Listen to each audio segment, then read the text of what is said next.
Bonsoir et bienvenue à l'information sur la télévision nationale du Bénin. La deuxième édition des Journées nationales agriculture du Bénin a été lancée ce jeudi matin au stade général Mathieu Kérékou à Cotonou. L'événement se déroule du 14 au 16 novembre. Il a pour objectif, et le thème plutôt, agriculture, moteur de croissance économique. Général Afouda Monsi à Boka et Daniel Adanon propose le compte rendu que voici. Offrir une meilleure visibilité à l'aviculture locale et promouvoir les efforts de production nationale. Tel est l'objectif des Journées nationales avicoles du Bénin, JNAB, lancées pour la deuxième année consécutive.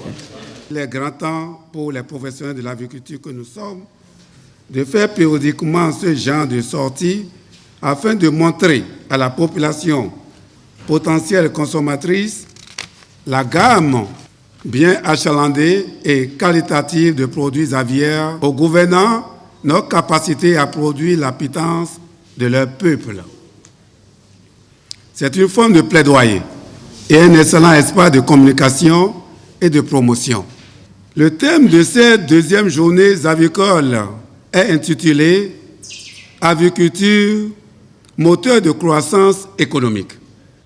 Développement de la production avicole et employabilité, professionnalisme et amélioration de la compétitivité sont entre autres les thèmes au menu des diverses communications prévues dans le cadre de cette deuxième journée nationale avicole. L'initiative de l'organisation de ces journées s'inscrit parfaitement dans la dynamique de promotion des filières agricoles fortement orientées vers le marché, voulu par le gouvernement du Bénin. Nous devons comprendre et retenir que c'est au bout de l'effort de production au plan national que nous allons réaliser rapidement et durablement la noble ambition d'atteinte de l'autosuffisance alimentaire et nutritionnelle. Le consommant local ne doit donc pas rester un vœu pieux. Outre les échanges entre les acteurs du monde avicole, les JNAB, c'est également l'exposition d'une variété de produits de ce secteur. Un espace ouvert au public durant les 3 jours de l'événement. Célébration des 10 ans des cellules de participation citoyenne CPC au Bénin. Ce forum d'échange initié par les ONG Social Watch et le réseau Alcrer vise à contribuer à l'amélioration dans les communes de la qualité de la gouvernance. L'événement a eu lieu ce jeudi à Cotonou en présence des acteurs et des partenaires de l'initiative.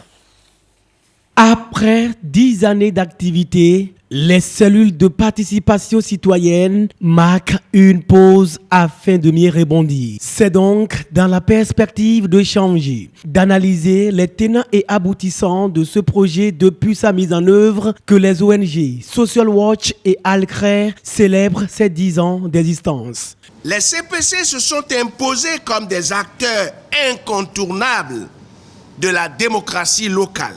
La place centrale qu'elle occupe aujourd'hui a été acquise de haute lutte. Point n'est besoin de rappeler ici l'opposition et la résistance observées dans certaines de nos communes au début de ce processus. Avec patience et un sens renouvelé de pédagogie, nous avons réussi une transformation structurelle et une révolution mentale en matière de gouvernance participative et inclusive.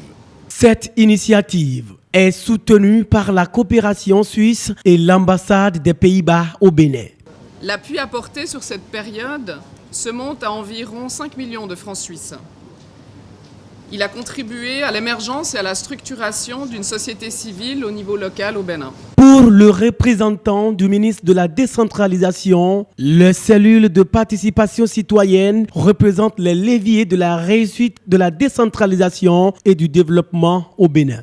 Je leur ai dit, et je voudrais ici le dire à tous les acteurs, que sans le travail que fait la société civile, notamment les cellules de participation citoyenne, en matière de promotion de la participation, de la transparence et de la redevabilité, nous, autorités publiques, en charge de la décentralisation et de la gouvernance locale, nous ne pourrions réussir notre mandat. Ce forum a servi d'occasion non seulement de réfléchir sur le mécanisme endogène de la démocratie, mais aussi de célébrer le mérite d'hommes engagés depuis 10 ans dans l'amélioration de la gouvernance au niveau local au Bénin. Ceci est une bonne nouvelle pour le Bénin.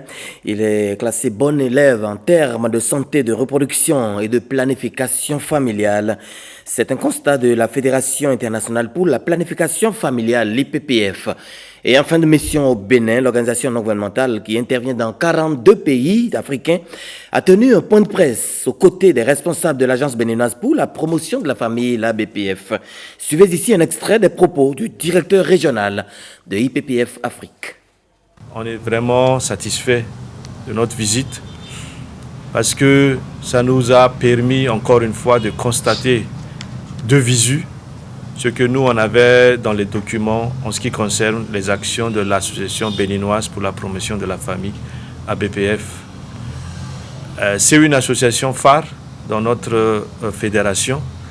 Également en Afrique, il y a beaucoup de bonnes pratiques qui se présentent au niveau du Bénin et notamment à travers notre association.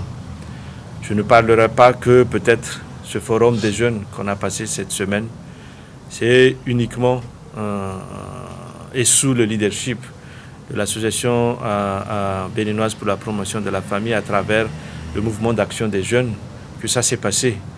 Et la deuxième édition a été élargie à d'autres pays, au-delà même de la sous-région ouest et centrale. J'ai vu des participants qui venaient des Comores, ça c'est les îles dans l'océan Indien, très loin. Et je pense que ce n'est que le début encore. Mais on est très satisfait. Donc il y a l'offre de services, il y a l'éducation, il y a le plaidoyer pour changer, mais il y a aussi l'appui institutionnel qu'on apporte. C'est ça ce qu'on fait en Afrique. Et l'appui institutionnel va au-delà de notre association membre. Notre appui institutionnel à travers nos associations membres, l'ultime but, c'est vraiment de renforcer aussi le système sanitaire dans chaque pays. Parce que si on a des institutions fortes et aussi si on a les gouvernements qui travaillent, avec qui on travaille de concert, on est sûr que le système de santé dans chaque pays peut vraiment répondre aux besoins de leur population. Et pour finir ce journal des régions sur la télévision nationale du Bénin, les responsables du ministère des petites et moyennes entreprises bénéficient d'un atelier de renforcement de capacité, le tout premier depuis l'institution de ce ministère par décret en Conseil des ministres. Cet atelier vise à renforcer les capacités managériales des différents ministères et structures sectorielles pour une meilleure performance économique. Christelle Tongoro, Benol Djogwe. Ensemble, on est plus fort, plus intelligent et bien sûr mieux structuré. Ces cadres du ministère en charge des petites et moyennes entreprises ainsi que les responsables des structures sous tutelle l'ont bien compris. C'est donc pour harmoniser les stratégies et modes de gestion des entreprises publiques qu'ils se réunissent. L'objectif visé à travers ces séances, c'est de renforcer les capacités managériales et organisationnelles des différents ministères à travers des échanges sur la vision, les missions et les résultats attendus du ministère. Nous partageons déjà au sein du ministère et des organismes associés tous les mêmes objectifs. On doit fournir les mêmes résultats. Donc à partir de là, normalement, notre rôle, c'est de vous aider justement, de faciliter tout ça pour que, en partant d'ici, on ait franchi ensemble un palier vers la performance. Team building, le leadership individuel, compétence indispensable pour une performance collective. C'est autour de ce thème que les échanges vont graviter durant les 3 jours de formation. Dans le cas d'espèce, quelle est notre compréhension collective de la mission que la haute autorité nous a confiée à nous tous? La définition des objectifs mesurables et quantifiables. La mise en place de procédures et de canevas stricts et précis qu'il faut répéter quasi mécaniquement. Il faut également pour la réussite d'une organisation, d'une administration publique comme la nôtre, un état d'esprit de groupe. Ils sont une cinquantaine de participants à cet atelier qui entend contribuer au développement économique à travers l'amélioration des performances des petites et moyennes entreprises. C'est la fin de ce journal des régions sur la télévision nationale du Bénin. Mais ne quittez pas, l'information se poursuit. Ariane Da Silva et toute son équipe vont vous informer à 20h. D'ici là, portez-vous bien.